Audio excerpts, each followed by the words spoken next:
जय श्री कृष्ण, राधे राधे। आज मैं आप लोगों को एकादशी यानी षठतिला एकादशी के शुभ मुहूर्त बताने जा रही हूँ। हमारे सनातन धर्म में षठतिला एकादशी बहुत ही लाभदायी मानी गई है। ये हरि विष्णु जी को समर्पित है। ये सभी पाप को नष्ट करने वाली हो, जीवन के कष्टों को दूर करने वाली हो और साधक मोक्ष की दिशा की ओर अग्रसर होता है। यह माघ मास की कृष्ण पक्ष की एकादशी को आने वाली षठतिला एकादशी विशेष रूप से दान, तप और करुणा का पर्व है। वर्ष 2026 में यह एकादशी पहली एकादशी मानी जाएगी। आध्यात्मिक उन्नति का एक अनुरूप अवसर है।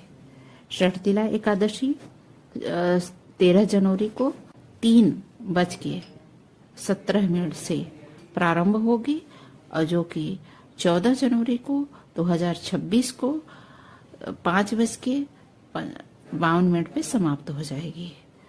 उदया तिथि के अनुसार 14 जनवरी को षठतिला एकादशी मनाई जाएगी। बुधवार का दिन पड़ रहा है। षठतिला एकादशी का नाम इसलिए षठतिला पड़ा है क्योंकि ये 6 प्रकार के, षठ यानी 6 और तिला माने तिल, 6 प्रकार से तिल का उपयोग किया जाता है, इसलिए इसे षठतिला एकादशी कहा जाता है। तो यह सभी पापों को क्षय करती है और सुख समृद्धि प्रदान करती है। इस दिन विष्णु जी का स्मरण किया जाता है। सब सुख प्रदान होते हैं।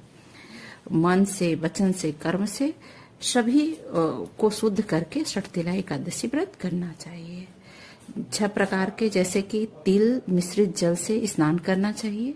इससे स्नान करने से, जल में काले तिल डाल के स्नान करने से मन शुद्ध होता है। तिल मिलाकर स्नान करने से शारीरिक मानसिक शुद्धि होती है। तिल का बटन लगाने से शरीर की पवित्रता होती है और शरीर में नकारात्मकता होती है वो दूर होती है।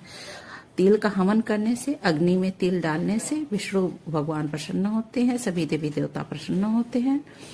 तिल से तर्पण करने से पितरों की मुक्ति होती है, पितृ शांत होते हैं। इसलिए काले तिल उस दिन डाल करके पितरों को तर्पण करना चाहिए। तिल का भोजन करना चाहिए। तिल से युक्त मिष्ठान वगैरह ग्रहण करना चाहिए और उस दिन तिल का दान करना चाहिए।